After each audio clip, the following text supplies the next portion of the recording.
This episode of Church Advance is sponsored by ServeHQ.Church. If you're a church leader, you know how tough it is to train and equip volunteers effectively. Between busy schedules, last-minute cancellations, and the need for consistent training, it can feel pretty overwhelming, and that's where ServeHQ comes in. ServeHQ provides on-demand video training, automated follow-ups, and a simple, scalable way to equip your team all in one place. No more chasing people down or worrying about gaps in training. Get your team trained faster and more effectively so you can focus on ministry, not micromanaging. Check them out at www.servehq.church. That's www.servehq.church.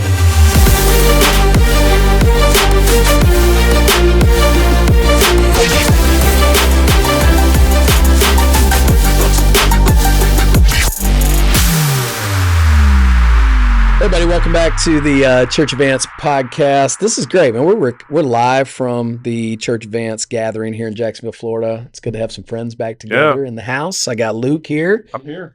Luke, I got to meet your wife today. How neat, man. Look at that. Got a little baby girl coming. Yep. By the time this episode drops, actually I have no idea when it's dropping. So May is when she's due. Yeah. Can't wait. That's awesome, man. And congratulations to you. Appreciate you being here and getting all these episodes ready for the podcast. And I got some of my old friends here and a new friend, Larry. So let me introduce you to the group that's on the podcast today. So I have Josh Skelly. Josh, welcome. Thank you. Glad to be here. Josh is the pastor of Redemption Church in Wesley Chapel, Florida. A new church plant as of 1 year ago. 1 year ago, Sunday 4th, we celebrate 1 year. Congratulations, man. I saw some pictures. That's awesome. We're going to talk about the church plant here in just a minute, but we're so glad to have you in. And then your brother, Nate Skelly's in the house. Hey, Nate. Good to be back. Nate's been on the podcast before. Yeah, but never live in person. This is rarefied air to be in studio with you. This is great. This is great. Nate, of course, Financial Pathway, financial ministries for pastors, of course, anybody, but it really helps churches and pastors. Been on the podcast before talking specifically about finance. We're not going to talk about that today, but I do appreciate what you do. And then Larry, why don't you introduce yourself to us? This is Larry. Yeah, so I'm Larry. I moved down to be a part of Josh's church plant of Redemption in Wesley Chapel a little over a year ago. Been there since October 23. Loving it. It's been great. I can't wait to get into that. That is, Nate and Larry have a piece of this that I just think is remarkable. But I think it's just a good moment to have a little episode about church planning and gospel venture. Josh, just tell us, just getting started. Just tell us a little bit about the whole process. Just how'd you end up in Tampa, and then give us a little update on how the church is going.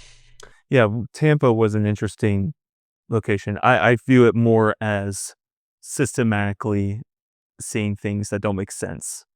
So my wife and I felt the call to plant a church. Never thought I'd be the guy. I think that's a testimony of a lot of people in missions and in ministry in general. Didn't see myself in that position. But when God's calling was clear, there were just several things that came together. I would say primarily through conversations we had. When we surrendered to the call, one of them being my brother, Nate, one of them being Larry and his wife, Candace. So Nate called me the week that we were struggling with the call, and asked me to throw out a city, and Tampa just came out. Larry and Candace was a conversation that was with other friends that I didn't know about. But when I surrendered to the call, these friends let me know about Larry and Candace's decision to come with us. So when we got confirmation through conversations, it really gave us a lot of excitement for it. And then through God's word, Tampa just became an area that we got burdened about. Florida, of course, at that time, this is right during COVID. Florida became the big winner over that. A lot of people moving there, people from the Northeast, Midwest, West Coast. And so it became very clear Florida is a great mission field. Absolutely. And from there, it was going through cities, praying about each city.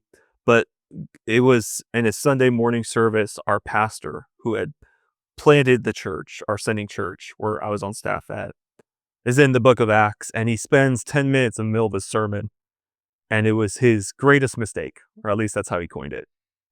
He was a young, in his 20s, knew he was planted a church, ran from that calling, and he moved from Kansas to Tampa. And of course, my wife and I are sitting there in the congregation, convinced he's got our emails. He's been listening to our phone calls. And it was just God speaking through the pastor and through his word and just confirmation. It was that Sunday that we fully believed Tampa's the place. And our prayer and our vision going forward was, we're planting a church in Tampa. God, stop this. Close the door on it if you're not in it. And what we saw was just him open the door through people, conversations, confirmations. So I'd say conversations through his word, and then just through counsel. We had pastors in the Tampa area, Florida area, one of them being Pastor Bryan Sams, just encouraging us and saying, we need more churches. It's great down here. And so that's kind of how we got to Tampa. So 1 year anniversary, just give me a little bit, just like some stories, maybe one or two, just what's God doing? What's he done in that first year? Yeah. So Sunday we were able to baptize Nicholas and Cheyenne.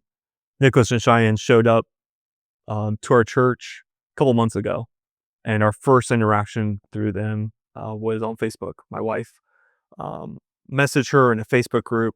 Nicholas and Cheyenne are one of the millions of Americans that had a faith background, left the church, kind of did their own thing, and found themselves very much craving community, craving discipleship, wanting to be a community of faith and really dedicate themselves to God. Talking to them, having conversations with them, had a profession of faith, but had never been baptized and never really formalized that relationship with God.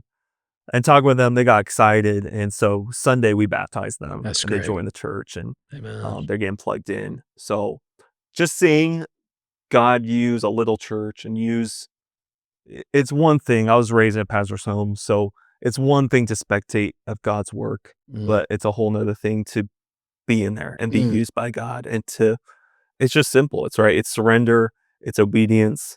And God will use that. It's awesome. Yeah. So you go to Redemption Church there in Wesley Chapel. Find them on Facebook, or we'll throw a link to your place down there. Might be some people out there. What's your website? Just that's for my reference too, so I can make sure it gets in the show notes. What's your what is it? Redemptionflorida.org. Yeah, I mean it's like First Baptist Northeast Indiana. I mean, he's just covering the whole thing, right? So, I'm just kidding. So, this church is too big for one town, brother. Big vision. Yeah, but there's a couple things about Florida. I want to say there's one thing about Florida, and then one thing about these. I call them de-churched. So you all this conversation out there about unchurched, but if you live in the South Florida, which is a migrant, of course, state.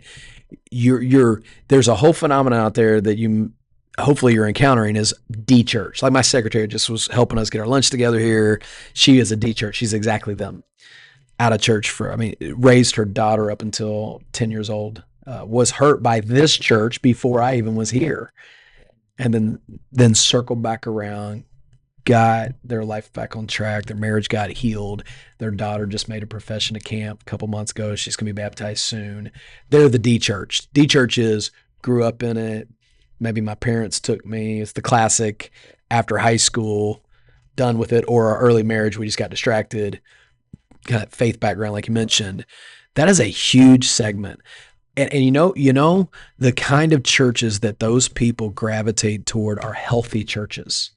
They're if you're a de-churcher, you're going to smell legalism. You're going to smell, it's going to be so fast. But when you walk into health and growth and warmth and just Bible, it's refreshing because that's exactly what they want. So if you're in a healthy church, you're going to find that de-church element a lot. But then Florida, man, guys, Florida is the place to be. I mean, on a lot of levels. I mean, first of all, it is I love politically the free state. I mean, we want to enjoy it as long as we can, right? But then you've got the weather, with the exception of like the last 2 weeks ago where it was really cold.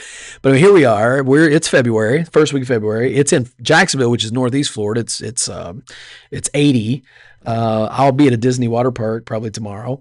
Just this. It is a wonderful place to live, and you're right. There's so many cultures and stuff melting here, but then you talk about these epicenters. Tampa, last time I checked, I think I'm right. I mean, it was at least a couple years ago the fastest growing community in this whole country, and Jacksonville was way up there too. And I mean, Tampa, I think started outperforming Jacksonville, but Jacksonville is just wild. I mean, it's like wildfire. But you got these metro areas. You got Tampa, Orlando, Miami, and Jacksonville. And the crazy thing about all of them is like it's like they're conflating into one. It's like the whole state's going to be one city. Giant sprawl. If people don't understand, like Jacksonville is now morphed into St. Augustine. I mean, it's like one and the same. And then St. Augustine is so close to Daytona, relatively. And then you got that on your side, the Gulf of America. Yeah, amen. Come on. Praise the Lord. On the Gulf of America side, you got Tampa sprawling. It's like way up north. What goes into what are those cities up in the north? I mean, are you in north? Wesley Chapel? Yeah, Wesley Chapel. We're 30 minutes right off 75. Okay, and then you go south. I mean, like you even get like Sarasota and some of those things. I mean, it's like one stretch. Millions and millions and millions and millions of people with all these suburban areas like Wesley Chapel. These are the places where church plants can thrive by faith. I mean, it's just great. It's great. So I appreciate what you guys are doing. It's very exciting, and we were able to be your Florida sponsoring church to help kind of getting in the state in that way, which has been really fun. That's a really small part, but it's just exciting to watch, and we're really grateful. But I'm glad to have Nate and Larry here because there's this other piece. We were kind of talking at lunch today about ministry, calling, full-time, vocational, Bible college. I'm not really sure if I'm supposed to preach this, and we'll get in that in a minute. But I just want to highlight Larry and Nate's story. These are guys that were Topeka and Pensacola, and uprooted your families not to pastor the church, but to support and serve in the church. And I mean, I think I know you're serving as a deacon. I think that's what I saw. And you're both deacons. Yep. Oh, fantastic. I just want you guys to. I mean, Nate, I'll start with you. I mean, obviously you're Josh's brother, but I mean, you don't only just move as an adult just to be in the same city with your brother. I mean, it's all great. So just tell me missionally, like you're a finance guy, you're not a pastor, an elder. So tell me, just walk me through that, because I think it's one of the most admirable things that somebody can do is just uproot their life and go help a church. Yeah, absolutely. So, right, we were talking earlier at the table and we were joking because that was a fun conversation. I think your audience would have enjoyed listening to that conversation earlier at lunch. Which one? About Bible college? Which is about Bible college. Oh, we're going to jump back in. We're getting ready to go there. We're going to crank that thing right back there's up. Something about we pull out the computers and the microphones and all of a sudden we got to button up and get our podcast voice on. It's like, oh, okay. Shouldn't invite too much. Yeah, right. So, but yeah, being part of the churches has been a really cool thing. Part of what we were talking about is I was asking Bryan earlier, hey, there's a lot of guys that like me went to Bible college and we really didn't know what we were going to do. And I always knew, like I was never a person that said, I'm going to be a pastor. I feel called to be a pastor. I never felt, people would go to the altar after the service and be like, I feel God calling me to the mission field. I'm like, I got nothing, guys. Like maybe my radio's not working. Like, I don't know. All I knew is I want to serve God. I want to do the right thing. So maybe that means being a teacher. I had no clue. I was 18 years old, completely clueless. And, through a series of events, God led me into the finance field. And I'm very glad for that. When I talked to Josh a few years ago, I knew he wanted to plant a church. We had moved to Pensacola and that was a good season of our life. Our family had all moved from Pittsburgh. There was really, we didn't like the cold. Pensacola was a great move for us. It was a good season of life. And also it was a good time for us to just sort of reevaluate our own values as a family. It was the first time in my life that I'd gone to a place where I go to church is not a given. So I got to figure out, where am I going to go to church? Where do we want to raise our family? What, how do we want our family to be involved in our church, in what capacity? So when Josh said Tampa, honestly, like for me, like people are like, wow, you what a great step of faith. You sacrificed so much. I'm like, nah, we really didn't, because we always liked Tampa, and we were glad to get back close to family. I mean, it's really cool to be able to, be close, for our kids to be close to their cousins, to be Right. able to have our nephew and niece over to our house, and to have my brother close by so he can babysit our kids sometimes, so we can go on a date. And I mean, it's great though. It's great to be close to family. The Tampa area is an area that we've always liked, and honestly, it was, if you'd asked us 5 years ago, if you moved from Pensacola, where would you want to move? I probably would have said Tampa. It would have been towards the top of the list. But I think that was confirmation for us that this is the place for us to go. And I'll say this before Larry talks, but I really admire Larry and Candace 100 times more than me, because is it a sacrifice? Maybe, sure. I mean, you do have to give some things up when you move from a place that you'd start to put down roots and make friends and your kids' school and all that. But but it's my brother, and it's a great place to live. And like, there's so many more perks to it for me, but I really admire Larry and Candace because they took much more of a step of faith. They left their family, they left their roots, and they came into a situation where they really didn't have any sort of like social, safety net, so to speak. And it's just really cool. It's really cool how God uses all of our stories, our different giftings to bring it about. I think the thing that I've learned, my dad was planted a church, and he jokes about it now. I'm not throwing him under the bus, but he's like, I had no clue what I was doing. He's like, we're in business. It's a church. There was no strategy. And of course, Josh has put a lot of time and thought and effort into it. But I think the biggest thing that we've learned is going to church planting, the value of having a team. Oh, man. I can't imagine for Josh if he just showed up with Rachel and Ellie, and Callum wasn't even born yet. Like, they just showed up and we're like, we're just going to start a church and not know anybody. And I definitely can't imagine that for myself. So having a group of families, and we're not the only ones. There's others that are part of that part of that launch team.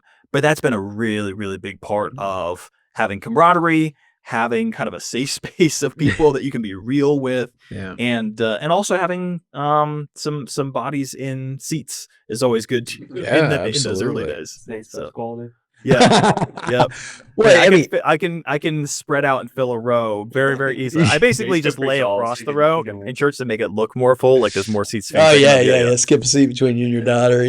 We packed a few today, but man, not just bodies. I mean, that is funny, but bodies that are ready and equipped to serve, taught, trained. Like, I can take a class, I can teach kids, I can be a deacon. I'm ready. Like, we're ready. Right. That's different than just 100 people showing up for your first day. You got 100 people showing up for your first day, but you got 30 of them that are, I don't know what the numbers are, but you know what I'm saying. The point is, there is a group of people who are ready to serve, and you're not doing what Kurt and so many of those guys did back in the 80s and whatever it was, and they're just like Wild West.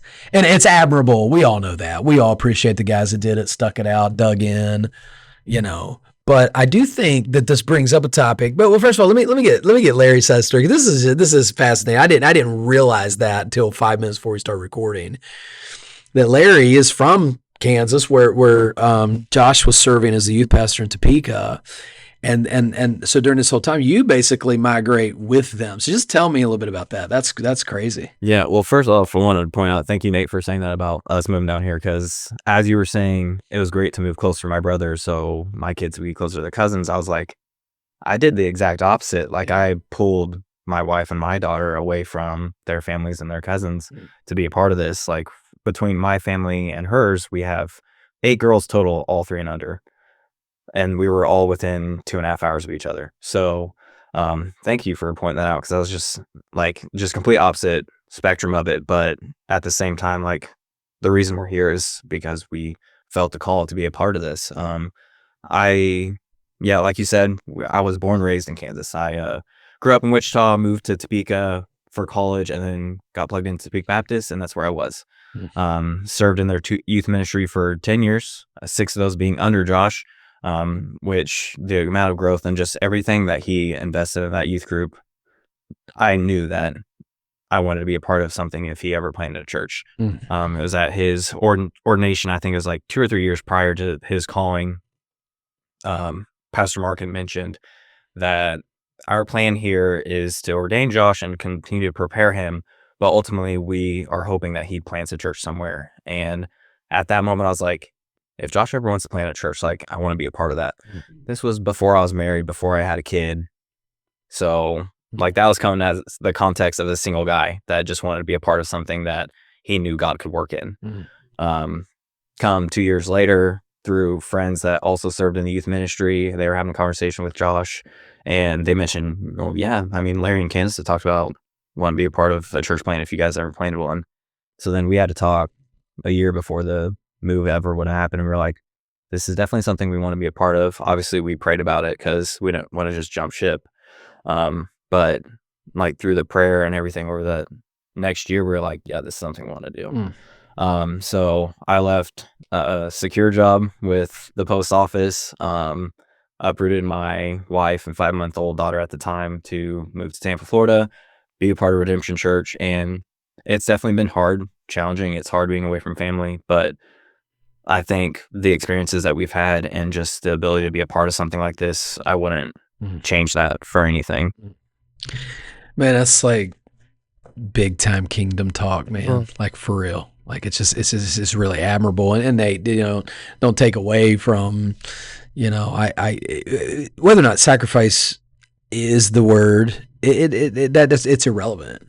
Sacrifice is part of discipleship. So it doesn't matter if you uproot, whatever you're doing for the Lord is going to be you're going to have a measure of that. But what is true is that you guys have given your lives in ministry without being the lead pastor. And I just think that's important. It brings up what we were talking about off air. I want to bring it back up because I think it is maybe one of the more significant things that people have to start talking more about. And that would be, am I in ministry?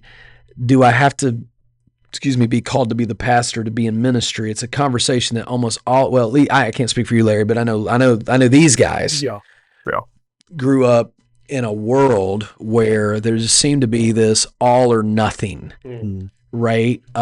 If you're not a preacher, and it didn't come, I'm not saying it certainly didn't come from your parent. I know that. I'm just talking about the kind of world, independent Baptist, youth conferences, churches. It was like the calling card, right? Who's called to preach? I remember we were at West Coast one time, and I think it was John Hamblin. Was preaching in chapel for whatever reason.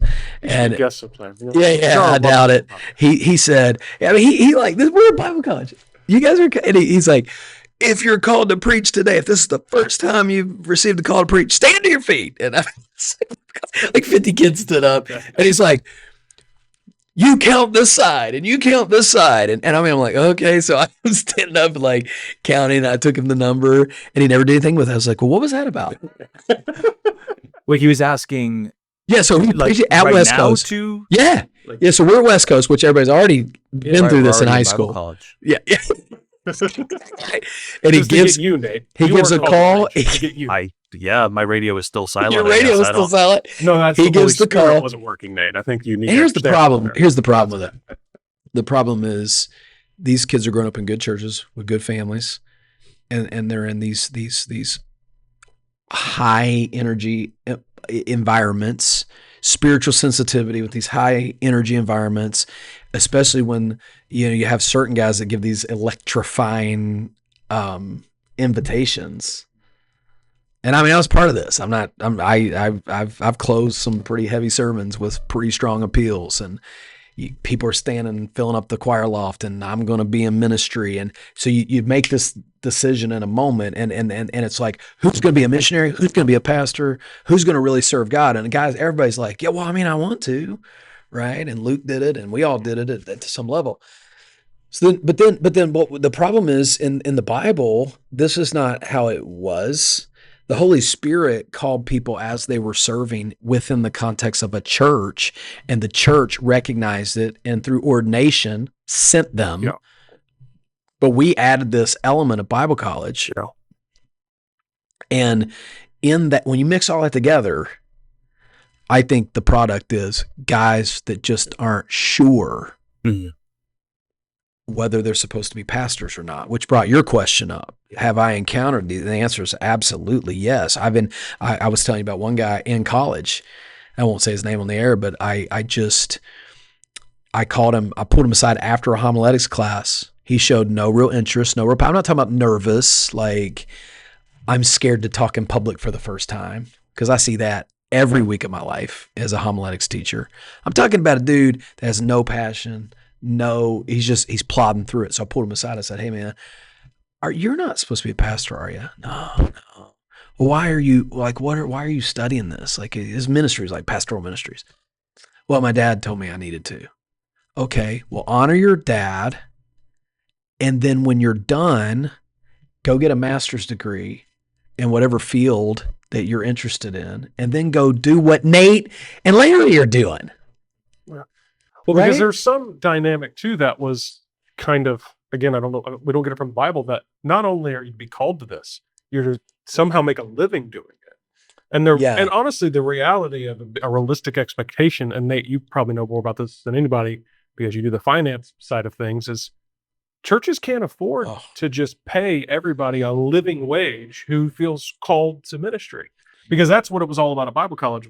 It wasn't enough for you to go into be a volunteer youth pastor, what you've got, Bryan. Yeah. It was, no, you have to go. That has to be your full-time job. It's the only way you make money. No side hustles, nothing like that is acceptable. That defined it, right? This defined full-time ministry. Yeah. I'm in a Christian school teaching. I'm on a mission field. I'm a pastor. The paycheck comes from the church. And really biblically, the number one church planner and, preacher, apostle in the Bible, Paul, was a tent maker. For at least for a time. But that's important. Not every situation and not every circumstance yields the same fruit. Yeah. Yeah. You made a really astute point in the earlier session where you were talking about how sometimes God's going to tell you something and it's going to go against your own conscience. Sometimes we allow our conscience to say, well, that's the final word. Yeah. I don't feel comfortable with that. Well, what does the Bible say? Right. Sometimes your conscience has been shaped by outside influences and legalism or your culture, your environment, and it actually is in contrast to what you need to do. And there's a difference between the Holy Spirit calling you to something versus even emotional manipulation, which is what a lot of people experience. And so not that I've learned this lesson perfectly, but I've tried to learn and try to continue to learn is you take whatever you have and try to use it for God's work. Mm-hmm. So, right. So taking finance and being able to help pastors with retirement or doing the Money Wise course. Is this where I do the ad read? Yeah, right here, boom. Okay, yeah. This episode brought to you. See how I found a way to insert that in there. Really good. MoneyWiseCourse.com. That's MoneyWiseCourse.com. Thank you, Luke. So I think about what Larry does. So he's manager, director at Chick-fil-A. So it's like, well, how do you use that for God? Well, okay, Larry works really hard at his job to provide for his family, and at 7 a.m. on Sunday, he's putting wires together and carrying stuff to set up for church so that we can have, a school cafeteria look semi-decent for the people who are going to show up today. And it's like, once you start to learn that it doesn't have to be a vocation, it doesn't have to be, I'm getting a paycheck from a church. What do you have? What can you do? Mm-hmm. And find a way to serve God and equip the church with it. And that's way more powerful and honestly way more empowering, way more life-giving than constantly having to wrestle with, I'm second class because I don't have pastor in my. So it's a huge mistake on the organization, church, pastor, preacher, whoever's part to insinuate that. First of all, we've got to be more clear on what it means to serve God, first of all. But I want to just point out as just a point of interesting emphasis, the normal path from high school to church ministry is surrender to preach at youth camp or youth conference. And then the next step is your pastor says, you got to go to Bible college. That's the next. Here's the problem with that. So let's say, Josh, let's take you in a different setting. You're a senior in high school and you make this commitment. And then the next step is you go to Bible college. And then the next step from there is you get placed. What is missed in all of this is the local church observation, clarification, and ordination. So let's backtrack to like your setting. Your setting is I was in a church, serving in a church, just like Acts 13. Teachers in the church like Josh and his wife, right? and they're teaching in the church, and the pastor is watching this. Then when Josh says, I want to be a church planter, they ordain you because you've been observed. Your theology is sound. They've watched you with effect minister to teenagers. And then they stand up in front of the church. I always say it like this. When I ordain somebody in my church, the whole church is going to be going, yep, well, I saw that one coming. Why? Because they're the ones that are out there on the front line. But the problem is when you're in high school and you don't even barely know how to zip up your own pants, right? Now you're going to whatever college and you're the preacher boy. And you can preach a great sermon because you're energetic and you can get more kids on the bus than this guy. And all of a sudden you graduate, and you know how this works. I mean, there's behind the scenes talks. Hey, my favorite pastor friend, you want to talk to Josh. I mean, Josh is sharp and his wife is sharp and man, he can preach and this and that. Then you've had no testing, no train, no affirmation. Then you go into a church, you may or may not have a mentor. It just may be some go clean the bus kid. Why haven't you knocked on 500 doors today? And then all of a sudden you're a few years into this and you're disenfranchised with the whole thing. Why am I doing this? Because you're not in any intentionality. So then fast forward, you guys are coming out of college, you're 4 or 5 years out of college, and what's happening? All your quote unquote ministry friends are dropping off like flies. And this is what I wanted to get to. Because this is the most important thing. This is why I so admire what you guys are doing. To all you out there that are teetering in this stuff, and there's a bunch of them, Nate. I mean, these it's just endless conversations, man. Endless conversations about whether I'm going to stay, whether I'm going to shift, transition, whether I'm going to continue. I mean, it's just never ending. Whether I'm just going to be a pastor all anymore. So here's how you know. Here's how you know your headspace is right or your headspace is off. If you're really doing it for the Lord or you're not, and that's this: if you're not going to stay in full-time vocational ministry, what's next? What is next should be, well, I might not be a pastor, but I'm sure going to go serve God with everything that I have wherever I am.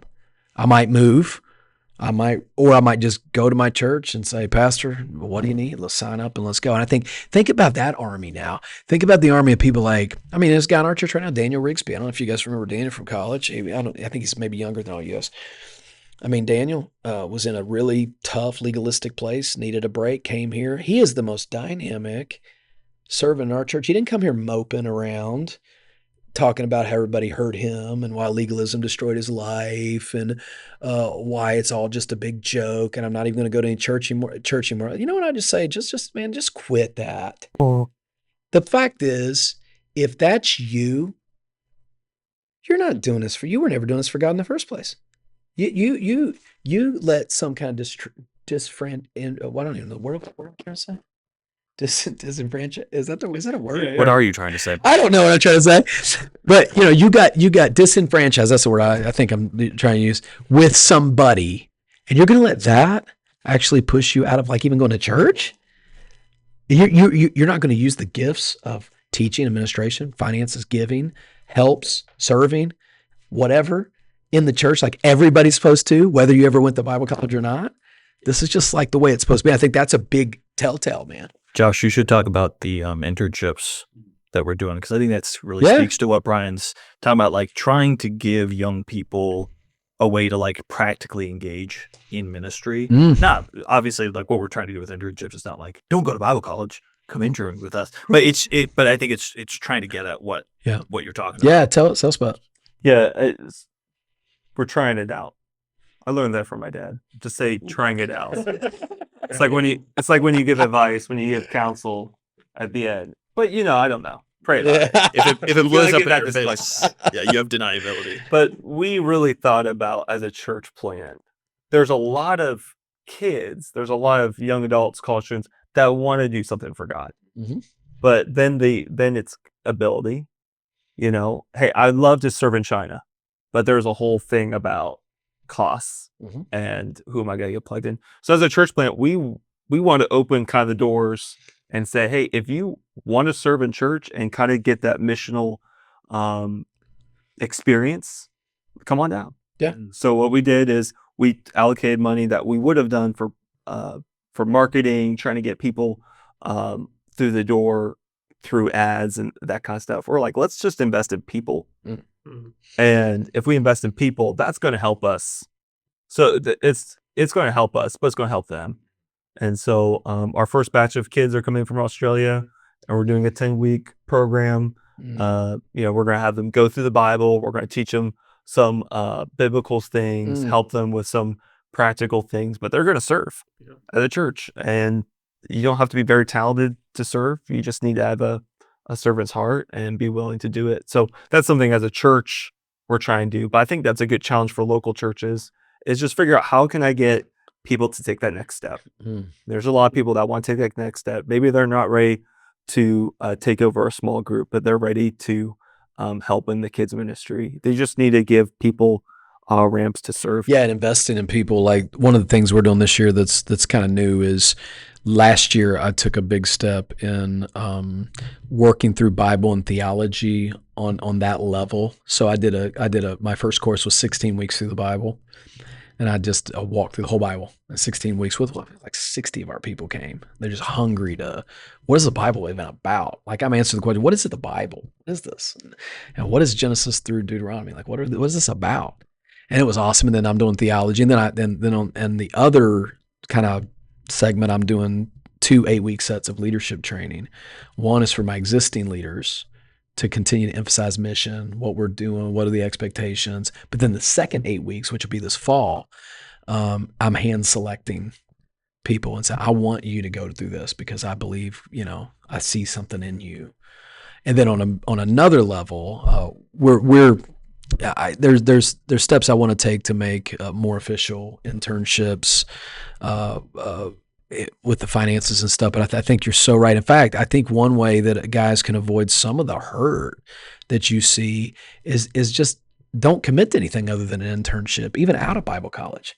Like, why go for broke because you went to interview days and you met some dude that needs a youth pastor, and all of a sudden you've moved out to Ontario or something, and the guy's an idiot, and the church is terrible. And you and your wife are sitting up at night at 10, 11 o'clock going, why are we here? What are we doing? And then 6 months later, you're just not even anywhere to be found. Why not just say, here's a Kurt Skelly, Josh Skelly, Brian Sams, Kerry, whoever, and just say, man, I just like to learn, be a part of their church. Maybe I'll just come. Can I just like do an internship? Yep. I think that's great. Or I think more churches like ours should just pronounce it. And I would say to people out there that are struggling about ministry, longevity, and placement and stuff, would just do an internship. That way, then everybody has an on-ramp, everybody has an off-ramp, no hurt, or I mean, it shouldn't be. If I just tell you up front, at the end of 12 months, this may just be over. I'm not making any promises on the front end that you're gonna. We're just gonna try this. You're gonna try. It's a beta test. You're a beta test. That's awesome, guys. I'm really, really happy about the church plant there and how it's going, and just really commend you guys for doing a good work, and I hope maybe somebody out there would take the challenge of maybe you're a youth pastor or assistant or a Christian school teacher, and you're in that weird cycle where the end of this is not going to be good if you don't just say, I need to make a change.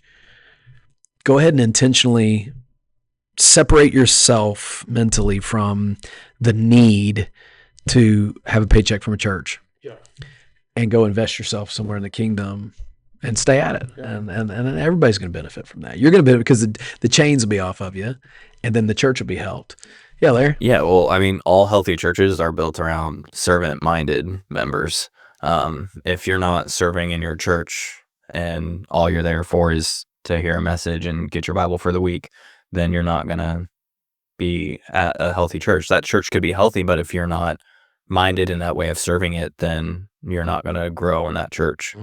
Well, and then I'm thinking too, whether you're, because a lot of obviously who we're talking to on the podcast is going to be people who are already in church leadership, pastors. I think if you shift your mindset, instead of pushing and I guess this is a diss on Bible college, sorry. Instead of pushing your potential prospects in ministry to a Bible college, it's kind of like when the Skellys have taken over the podcast here lately because you had your dad on here not too long Oh, ago. that's right. Yeah, but I remember when your dad first took Veritas, came to Veritas, and he kind of had a big part in rebranding it and everything. I remember this is one of the things that got my mind kind of shifted in the thought processes. He said, "Hey, if you love your church and you're called to ministry, stay there. We'll train you virtually. You stay there and serve." And I thought, wow, that's a thought. Because I say this to pastors out there, because think about this. If you change your mindset to that, you're going to take people that are already passionate about your church, your community. Now, in your case, you guys did move because you had, you shared the passion with Josh here and all, but regardless, somebody who's already passionate about ministry, and you're going to be able to train them there. And then, yes, maybe use a resource like Veritas. We're just promoting all the Skelly stuff here today, but something like that to train them theologically but think about this think about how you're going to more or less the burden that's going to be off of your church. Because if you can train somebody who's also maybe going to be co-vocational, bivocational, whatever you want to call it, well, now your church doesn't necessarily have to, how am I going to pay this guy? Right. Whereas like Larry, Nate, you guys are perfect examples of guys like you have jobs in your community and you're doing just fine. And it's not like you're waiting for a paycheck from Redemption. Yep. No, you're just there to serve and so forth. So I think that mindset, just shifting that from, and because how are you going to pay him anyways? If you do pay him, you're going to pay him next to nothing. There's two. That's a great point. I got 2 words on this. One, if Bible college or seminary is even in your thought process at all, and look, coming from someone that I have 4 degrees, okay, so I'm not anti-school. I mean, I have 2 master's degrees and an earned doctorate. I mean, I have spent a whole lot of time doing this stuff, and I'm thankful that I did because of the doors that it's afforded me. But if you're thinking about seminary and Bible college, here's a word you need to add to it. The word is "and." It should be seminary and. That's your preparation. Because if you think somebody's going to tag you with a degree and you're going to be ready to roll and you're going to just fit and melt right into it, that's just insane. The other thing, you got a great point here, and it's especially true of a church plant, but it's true here too. We live in a world. Think about this, guys. I mean, 6 figures doesn't mean what it used to mean. Okay, just think about this. First of all, who in church world, the average church, which the median size is, what is it, 70 now, 69, something like that, 80? Okay. What person is pastoring church 80 people that's making $100,000? Basically nobody. And Bryan, you need a 6-figure income to afford the median home in America now. Exactly. It's rocketed last years. Okay, so if a lead pastor in most churches cannot make $100,000, now obviously scale the church, times are different, it changes. What does that mean for an assistant pastor? And if you go by norms, like you just go by, let's just use Guidestone, research, churchsalary.com, and you do normal metrics. Like this is what a guy should make if he is a student pastor at a church of 500 in Tampa. And let's say it's 60,000, 70,000. That is not working. So you're asking a guy to step away from a career, to downsize to 60,000 just to be in full-time ministry, when my guy here has a great job and he's the best youth pastor by far I've had anywhere around here. He's just solid. And I think we have to reshape our whole thinking about money and church work too. And you and I have talked about the poverty syndrome. I think a church should pay what they can. And if that's a lot, praise the Lord. I mean, what's wrong with that? But I think this idea of an assistant pastor, youth pastor, making a significant amount of money. If he's not in a mega church, which is super rare, he's not an executive pastor in a mega church, he's not going to make a ton of money probably, even a lead pastor. So I think you have to rethink that a little bit. And it may very well be that getting a job managing a Chick-fil-A or a financial career or insurance or whatever it is, so that you can be enabled to do the work that you're called to do.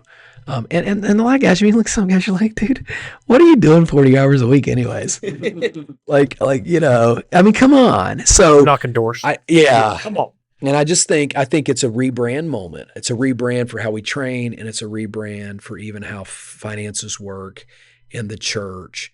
And I even tell our guys here, I'm free with moonlighting and other endeavors. I've been bivocational since I started. I teach. I preach out. I've got all kinds of my hands in all kinds of things. So I have to scrap to kind of get myself where I need to be.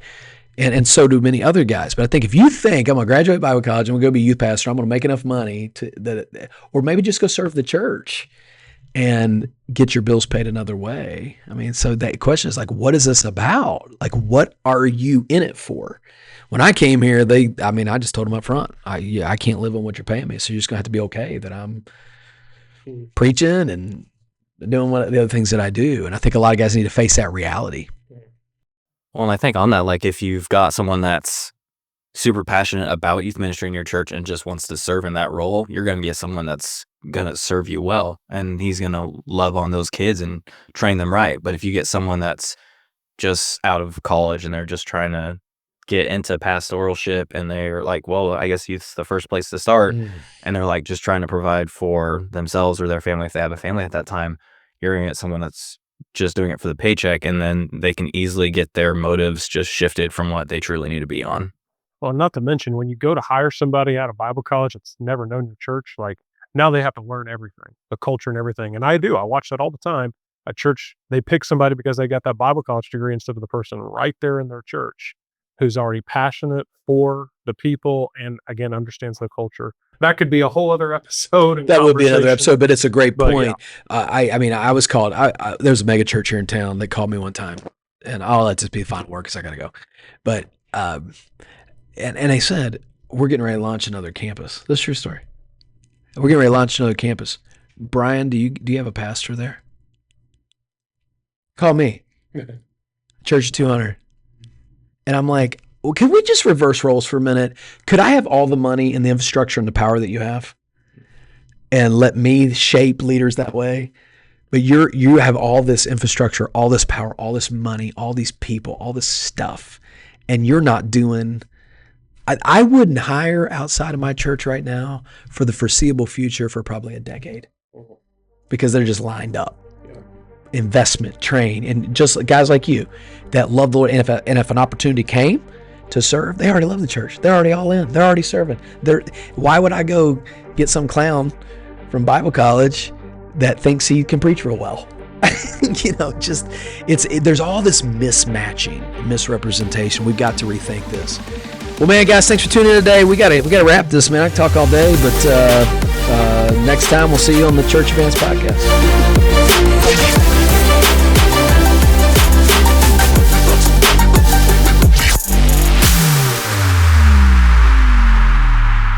Wouldn't it be nice to be able to not only see the quality of work of someone you're about to hire, but actually know and get an idea of how it is to work with them? And in other words, not just to see what they do, but how they do it, and if it's a good fit for a working relationship with you.